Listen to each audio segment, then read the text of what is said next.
Shalom, selamat pagi semuanya. Bersyukur, berterima kasih pada Tuhan kalau pagi hari ini kita boleh bangun dengan tubuh yang diberkati, dengan kekuatan kesehatan yang baru yang datang daripada Tuhan. Dan kita boleh bersama-sama lagi datang menghampiri tahta kasih karunia Tuhan. Menaikkan pujian, syukur, penyembahan kita bagi Tuhan. Sebab Dia yang layak dipuji, Dia yang layak disembah. Sebab Tuhan bertahta di atas pujian penyembahan.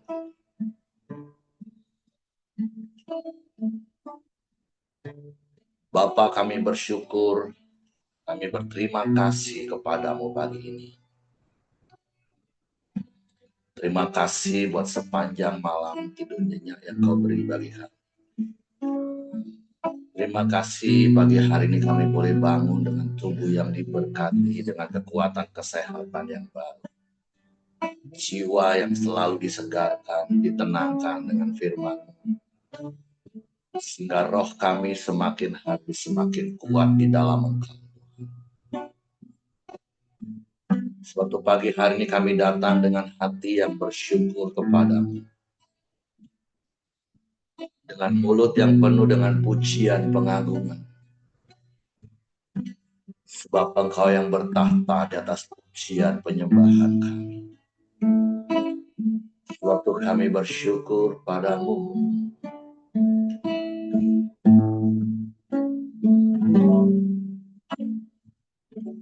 Saat ku menyembahmu, rohmu bekerja. Saat ku memujimu, Kau bertahta di atas pujian. Saya berkatakan satu menyembahmu Tuhan. Saat ku menyembahmu, rohmu bekerja.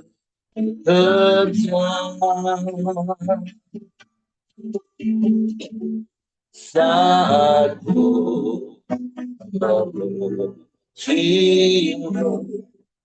Kau bertahta di atas pujian. Ku angkat hatiku,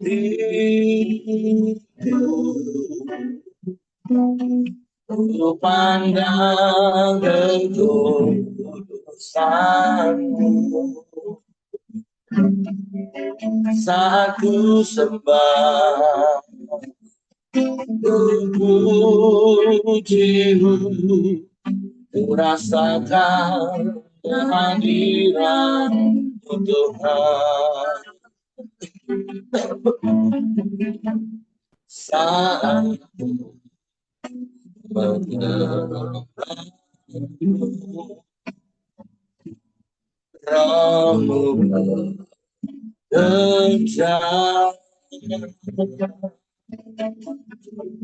Saat ku memujimu, Kau bertahta di atas pujian. Ku angkat hatiku,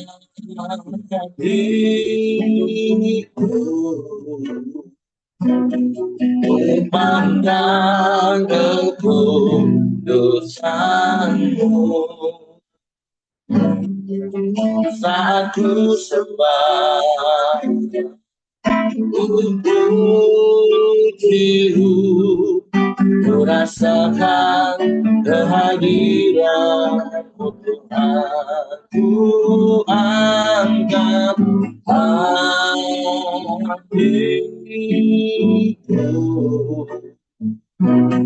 ku pandang kekudusanmu. Saat ku sembah, Pujimu, ku rasakan kehadiran-Mu Tuhan. Ku angkat hatiku,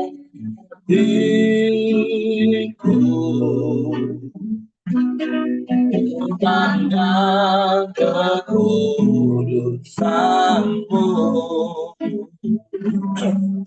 Saat ku sembah, pujimu, ku rasakan kehadiran-Mu Tuhan. Saat ku sembah, pujimu, ku rasakan kehadiran-Mu Tuhan. Saat ku sembah, pujimu, ku rasakan kehadiran-Mu Tuhan.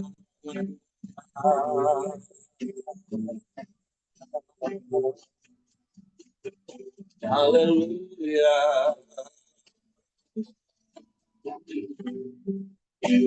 Kami menyembah-Mu,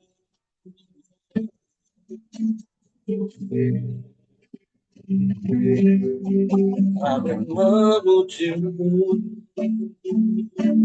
Tuhan. Sebab Kau yang bertahta di atas pujian kami, Engkau yang bersemayam di atas penyembahan kami. Kami puji, kami sembah, kami tinggikan, kami muliakan.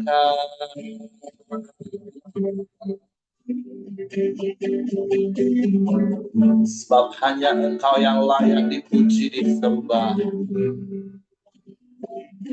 Hanya Engkau yang layak ditinggikan, diagungkan selamanya. Terpujilah nama-Mu,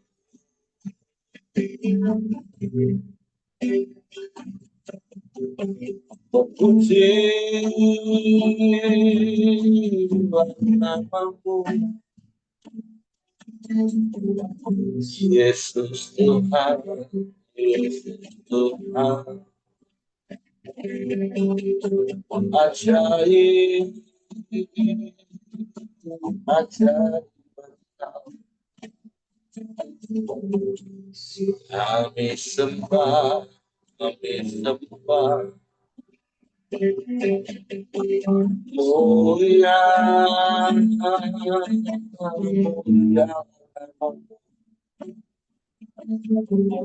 Ajaib Tuhan, dahsyat Engkau, Allah yang hebat, Allah yang berkuasa,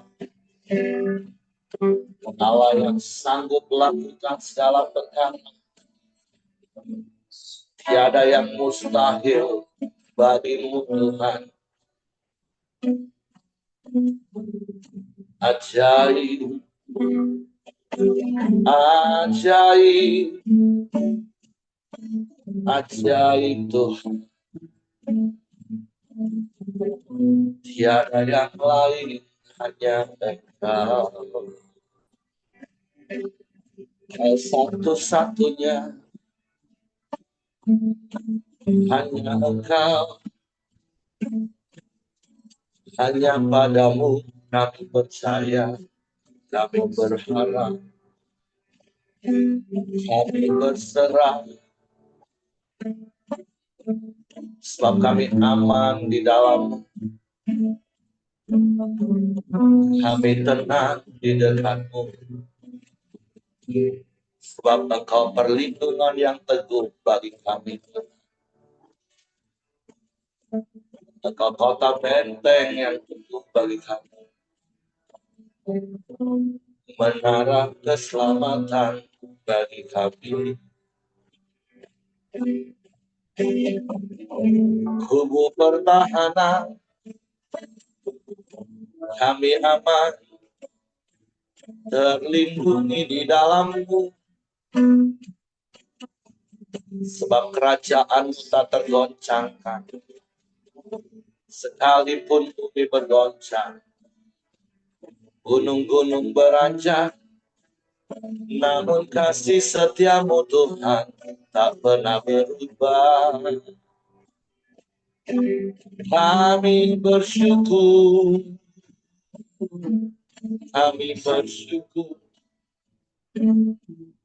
Kau Immanuel, Allah beserta kami. Kau yang tidak pernah meninggalkan dan membiarkan kami, bahkan sedetik sekali. Kami aman di dalam Kau penasehat ajaib, Allah yang perkasa, Bapa yang kekal, Raja damai. Biarlah Engkau yang bertahta atas hidup kami, Engkau yang berkuasa dan berdaulat penuh atas hidup kami. Engkau yang mengendalikan, Engkau yang memimpin, Engkau yang menuntun kami. Kami bersyukur punya Allah yang seperti-Mu, sebab tidak ada yang lain dan tidak ada yang sama seperti-Mu. Haleluya, haleluya. Terpujilah nama-Mu, nama yang ajaib, nama yang berkuasa di bumi di surga. Setiap lutut bertelut, setiap lidah mengaku, Engkau Tuhan, Engkau Raja yang mulia selamanya. Haleluya, haleluya. Terpujilah nama-Mu, terpujilah nama-Mu, terpujilah nama-Mu, Yesus Tuhan. Allah baik, sungguh baik,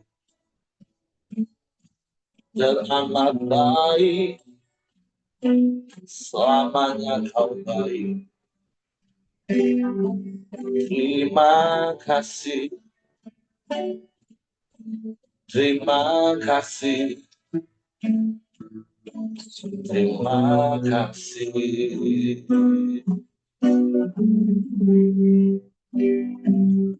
Tiada yang seperti-Mu, tiada yang lain, hanya terima kasih, terima kasih, terima kasih. Ajaib Tuhan, kami bersyukur, kami berterima kasih, sebab Engkau yang selalu ada bersama kami. Engkau yang tidak pernah meninggalkan dan membiarkan kami.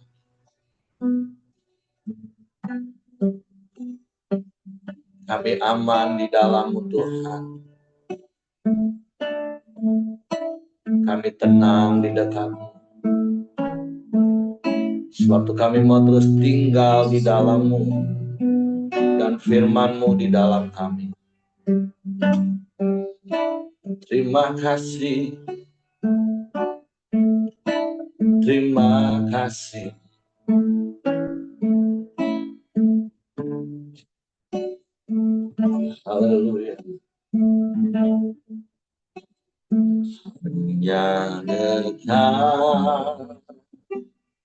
Aku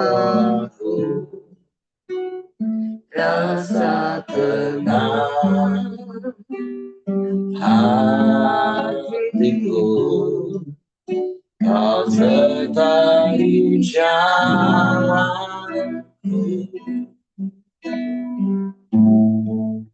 sepanjang hidupku.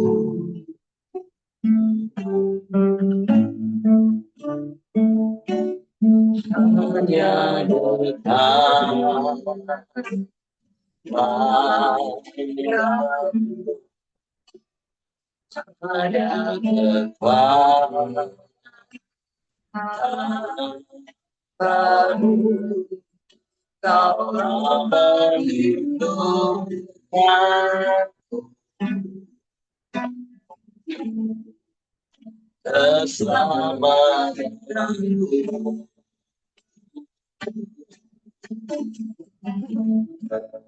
Tuli bersamaku, bersekutu denganmu, menikmati hadiratmu. Biarlah rohku dalam hidupku, sungguh indah bersamamu selamanya.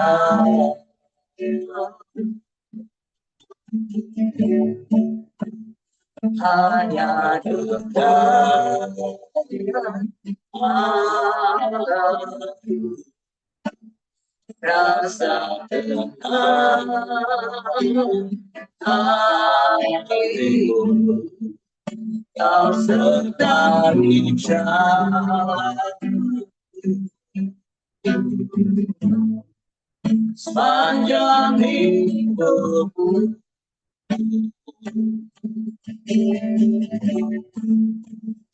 Hanya dekat padamu, ada padamu,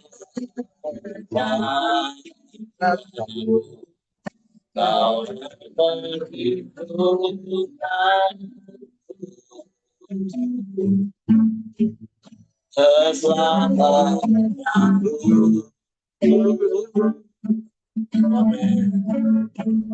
Ku ingin selalu bersekutu denganmu, menikmati hatimu. Biarlah rohmu dalam hidupku, sungguh indah bersamamu, ingin selalu bersekutu denganmu. Amin. Menikmati hadiratmu, ya, biarlah rohmu dalam hidup,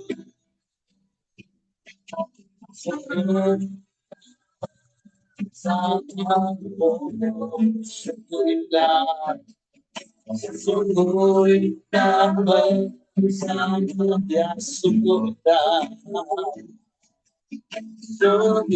indah bersamamu selamanya.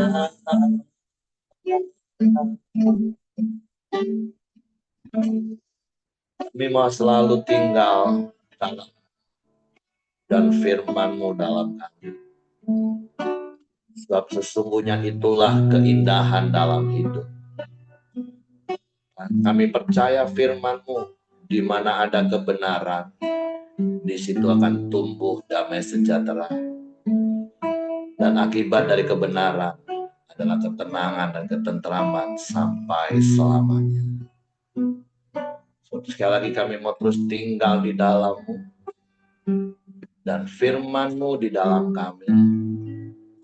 Firman yang mengendalikan dan menguasai hidup kami. Sehingga kami menikmati sukacita dalam hidup. Suatu pagi hari ini kami siapkan hati kami untuk firman. Roh Kudus, tolong kami untuk mengerti dan memahami firman. Sehingga kami percaya firman-Mu. Dan kami melakukannya dalam hidup kami. Dalam nama Yesus kami sambut firman. Haleluya. Amin.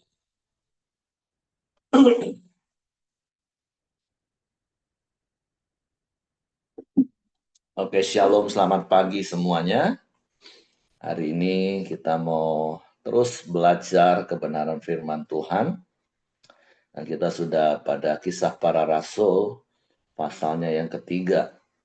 Kalau kemarin kita baca dari Kisah Para Rasul pasal yang kedua, bagaimana murid-murid menerima apa yang dijanjikan oleh Yesus, yaitu Roh Kudus yang dicurahkan dalam hidup mereka, dan mereka menerima kuasa Tuhan, sehingga mereka menjadi saksi, bukan bersaksi, tapi menjadi saksi. Artinya apa ya? Objeknya itu berarti ya, kita ini bukan orang yang bisa bersaksi, tapi kita ini saksi hidup dari apa yang kita alami bersama Tuhan dan di dalam Tuhan tentunya.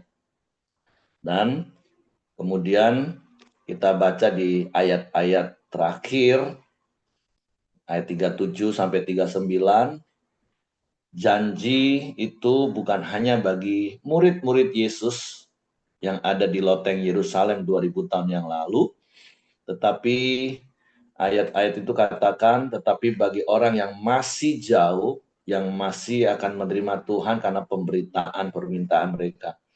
Dan itu termasuk bagi kita. Setiap kita yang bertobat, kemudian memberi diri dibaptis, kita menerima karunia Roh Kudus itu. Dan Roh Kudus itu diam dalam hidup kita.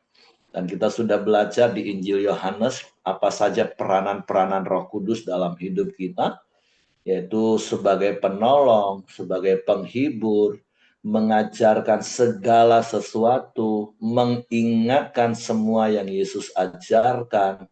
Dan kemudian di ayat 41 sampai 47 kita baca dari pasal yang kedua, bagaimana kesaksian dari Petrus dan ke-11 rasul itu menghasilkan 3.000 jiwa yang bertobat hari itu dan memberi diri dibaptis, dan mereka menerima karunia Roh Kudus. Sehingga dari 3.000 orang itulah mereka menjadi jemaat mula-mula, dan kita baca bagaimana cara hidup jemaat mula-mula. Dan menjadi doa kita, itulah menjadi cara hidup kita hari ini sebagai murid Yesus. Bersekutu setiap hari, ya bersyukur zaman sekarang kita dipermudah dengan Zoom seperti ini. Sehingga setiap hari kita bisa mempraktekkan cara hidup jemaat mula-mula. Bersekutu, berkumpul, memuji Tuhan, menerima pengajaran, dan kita saling berbagi. Dan inilah cara hidup jemaat mula-mula, Bapak Ibu. Dan saya berdoa berharap kita tetap menjadi orang-orang yang setia sampai akhir. Dan kemudian apa yang kita alami tidak berhenti dalam hidup kita, tapi kemudian kita teruskan kepada orang-orang yang ada di sekeliling kita.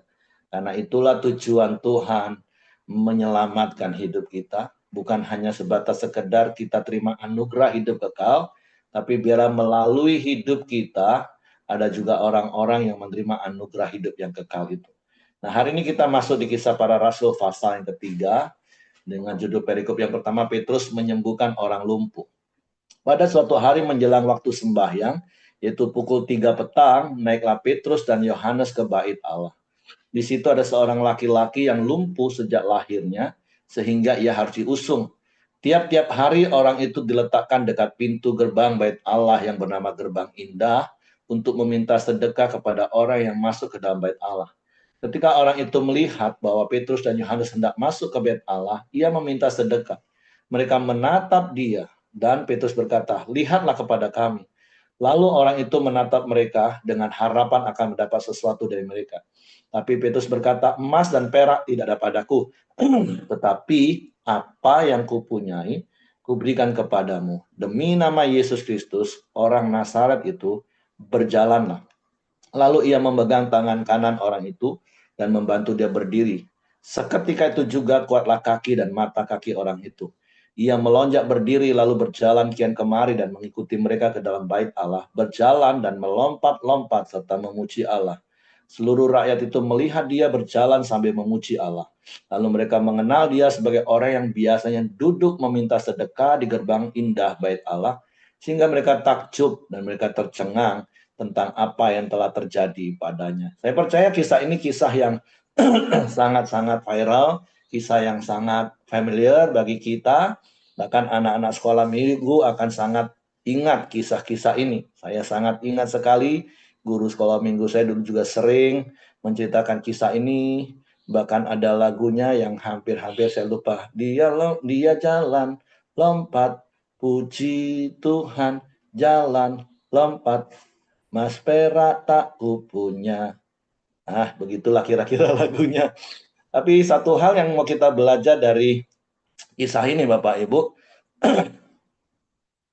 sebagai saksi Tuhan yang diberi kuasa oleh Tuhan, ada banyak hal yang sudah kita terima dari Tuhan dengan cuma-cuma, mari kita beri juga dengan cuma-cuma. Tidak hanya bicara tentang materi, kalau memang kita menjadi orang yang diberi materi yang lebih daripada yang lain, walaupun saya percaya seperti prinsip hidup kelimpahan yang terus saya sampaikan, yaitu kebutuhan kita cukup, dan itu pasti Bapak Ibu kalau kita hidup sungguh-sungguh di dalam Tuhan, hidup melakukan firman Tuhan, maka ada lebih. Walaupun lebihnya itu kan relatif Bapak Ibu. Makanya berkali-kali saya selalu sampaikan bicara tentang murah hati itu kan sikap hati. Bukan karena penilaian orang. Kalau apa yang Tuhan percayakan kepada kita secara materi itu lebihnya hanya bisa untuk menolong satu orang, ya mungkin hanya satu orang yang akan menilai kita murah hati, sementara orang lain mungkin menilai kita pelit. It's okay Bapak Ibu, nggak pusing. Karena toh kita yang tahu kelimpahan yang Tuhan berikan kepada kita itu bisa disalurkan untuk berapa banyak, kepada berapa orang. Itu kita yang tahu. Sekali lagi, murah hati itu bicara tentang sikap hati. Nah, tetapi dari apa yang kita belajar pagi hari ini, ada hal yang tidak terbatas yang bisa mengalir terus dalam hidup kita, yaitu kuasa Tuhan. Baik itu dalam bentuk perkataan-perkataan firman yang terus melimpah setiap hari, tiap pagi seperti ini kita terima. Dan itu yang menjadi perenungan bagi kita, menguatkan kita, menghiburkan kita. Nah, perkataan firman yang tidak akan pernah berhenti itu, yang tidak akan pernah habis-habisnya, itu yang minimal bisa kita bagikan kepada orang-orang di sekeliling kita hari-hari ini. Ketika orang-orang di sekeliling kita mengeluh, ketika orang-orang di sekeliling kita selalu bersungut-sungut, ketika orang-orang di sekeliling kita dalam keadaan terpuruk, mari hari-hari ini berikan apa yang ada pada kita. Nasihat firman, kekuatan firman, beri kepada mereka dengan limpahnya. Dan juga tentunya kita percaya kita punya kuasa. Nggak usah takut kalau ketemu orang yang harus didoakan. Nggak usah takut ketemu orang yang kerasukan. Kita punya kuasa untuk mengusir setan.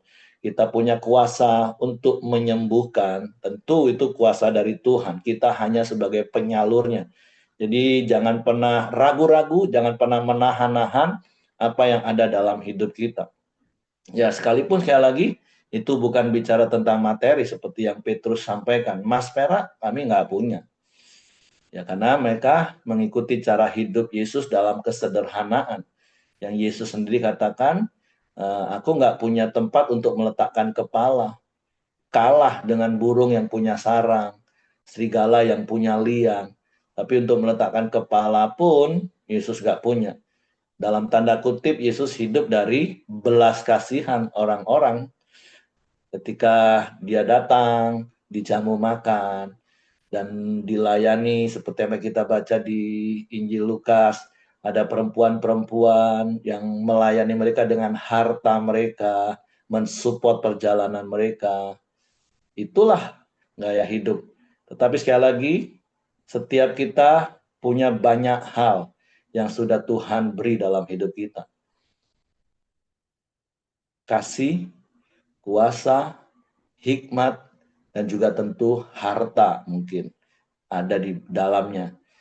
Tapi satu hal yang kita mau belajar pagi ini, mari menikmati hidup dalam kelimpahan yang Tuhan beri dalam hidup kita. Apa itu kelimpahan sekali lagi?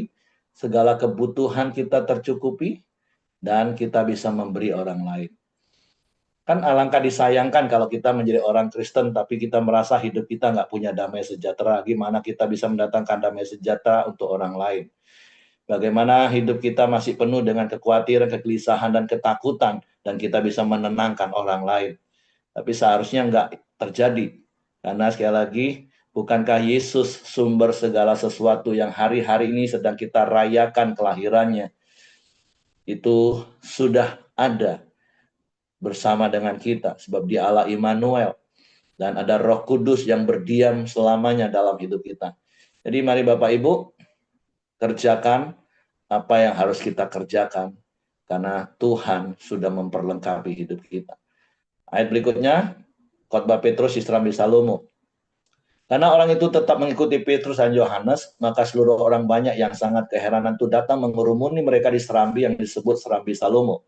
Petrus melihat orang banyak itu lalu berkata, "Hai orang Israel, mengapa kamu heran tentang kejadian itu? Dan mengapa kamu menatap kami seolah-olah kami membuat orang ini berjalan karena kuasa atau kesalahan kami sendiri? Allah Abraham, Ishak dan Yakub, Allah nenek moyang kita telah memuliakan hambanya, yaitu Yesus yang kamu serahkan dan tolak di depan Pilatus.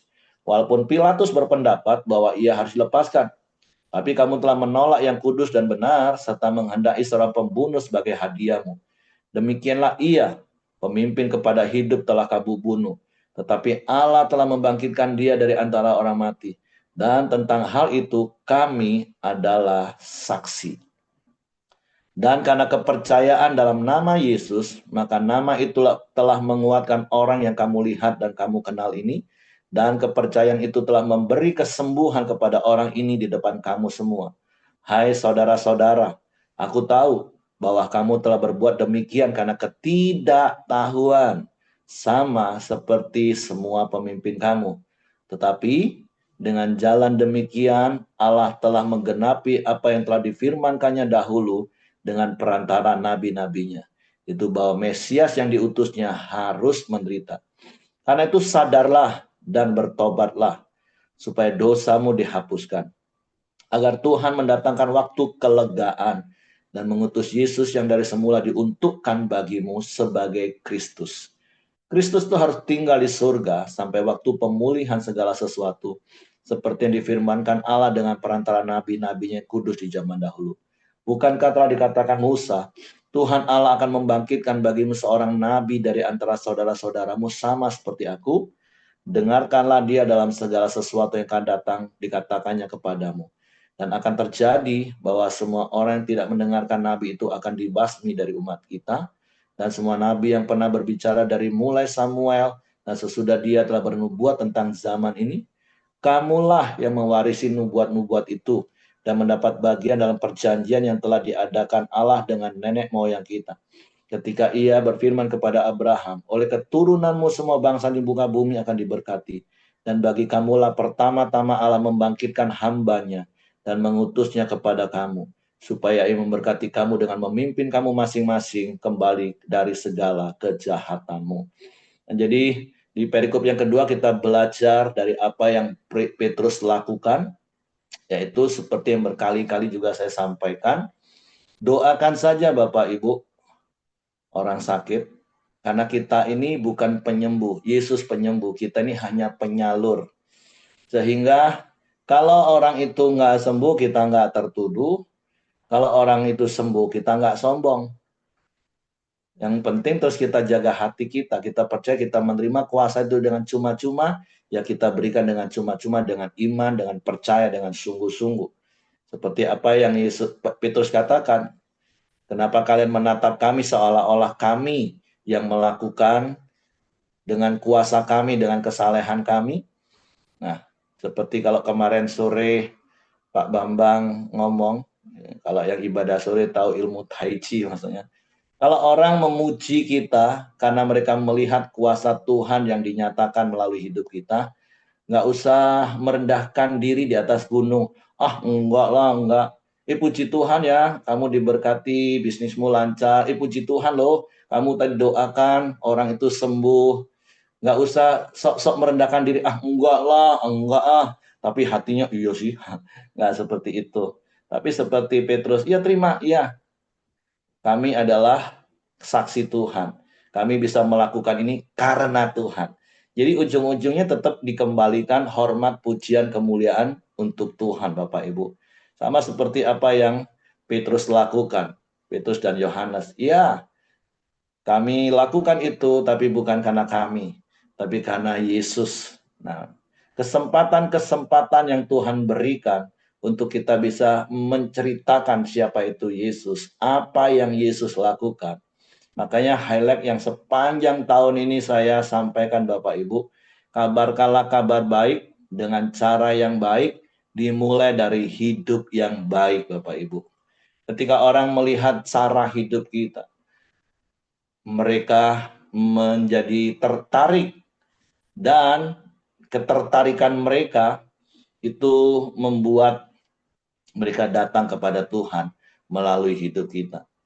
Ya bersyukur di ibadah raya 1 contoh ada beberapa keluarga yang tahun ini bisa join bergabung setelah berbulan-bulan melalui cara hidup salah satu rekan kita. Mereka boleh datang beribadah, mengenal Tuhan. Dan saya mendorong kalau seandainya semua jemaat bergerak pada hal yang sama. Wow, keren banget Bapak Ibu. Kita nggak usah sibuk ngajakin jemaat gereja lain, karena di sekeliling kita masih banyak orang yang nggak kenal Tuhan, yang sedang berjalan menuju kepada kebinasaan. Sementara kita ini menerima kuasa Tuhan untuk menjadi saksi melalui apapun yang sudah ada pada kita yang berasal dari Tuhan. Jadi mari Bapak Ibu alami sukacita penuaian dalam hidup kita ketika melalui hidup kita orang diselamatkan, orang menjadi percaya kepada Yesus. Jadi itu yang kita mau belajar dari Petrus dan Yohanes sebagai cara hidup jemaat mula-mula, dan bagaimana Petrus bisa menjelaskan tentang siapa itu Yesus. Makanya berkali-kali hari-hari ini saya sedang mengingatkan iman itu harus ada 3 unsur di dalamnya. Intelektual, emosional, dan kehendak Bapak Ibu. Kita nggak boleh jadi orang Kristen yang pokoknya, ya percayalah Pak, pokoknya percaya hanya berdasarkan emosional. Apa dasar kepercayaan kita Bapak Ibu? Ya pokoknya kata Pak Pendeta. Waduh bahaya Bapak Ibu. Iman kita itu harus berdasarkan pengetahuan kita akan firman. Petrus Yohanes bisa menjelaskan tentang firman sejak dari zaman nabi-nabi. Nah, kalau bicara tentang penginjilan kan sederhana kita menjelaskan. Manusia itu berdosa. Ya tinggal jelasin keberdosaan manusia itu karena apa dan seperti apa. Dan usaha manusia untuk menghapus dosa supaya dapat kembali bersatu dengan Allah itu mustahil. Mau dengan cara apapun, bahkan dengan berbuat baik sekalipun, mau sebaik apa. Berkali-kali saya kasih contoh ilustrasi telur busuk Bapak Ibu. Dan satu-satunya yang kita syukuri dalam keberdosaan kita, Allah mengasihi kita. Allah datang dalam dunia, dalam pribadi Yesus, dalam rupa seorang manusia. Yang saya katakan hari-hari ini bicara tentang Natal, peremaan yang saya dapat bukan seperti apa yang selama ini ditemukan. Wah, kalau Natal itu apa yang muncul kalau kita ngomong Natal? Sukacita, kado, hadiah. Tapi bagi saya pribadi tahun ini bicara tentang Natal yang muncul cuma satu kata, pengorbanan. Bagaimana tidak Allah mengorbankan dirinya dalam pribadi Yesus, meninggalkan segala kemuliaannya, menjadi hina sama seperti manusia.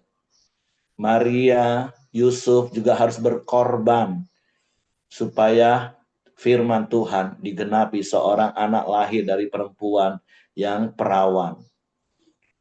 Para gembala berkorban di tengah malam dalam keadaan lelah, mereka harus datang melihat bayi Yesus. Waktu di mana harusnya nyenyak tidur untuk kembali kerja besok. Para majus harus mengorbankan harta mereka waktu mereka hampir 2 tahun berjalan tiap malam untuk berjumpa dengan Yesus. Itu pengorbanan semua Bapak Ibu. Nah, kisah-kisah seperti itulah yang harusnya kita pahami dan kemudian menjadi dasar iman kita.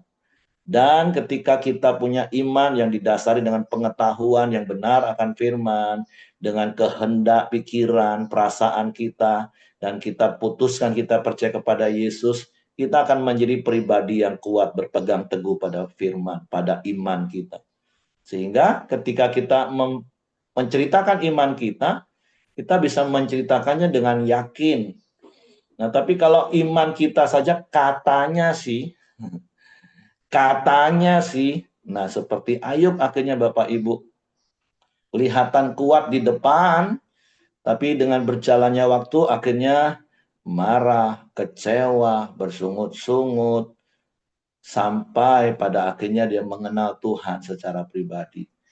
Jadi terus saya mendorong Bapak Ibu, ayo bangun imanmu, karena Roma 10:17 katakan iman itu timbul dari pendengaran akan firman Kristus. Berkali-kali saya katakan ya, zaman itu waktu Petrus ngomong, Alkitab belum terkanon lengkap seperti yang sekarang kita punya.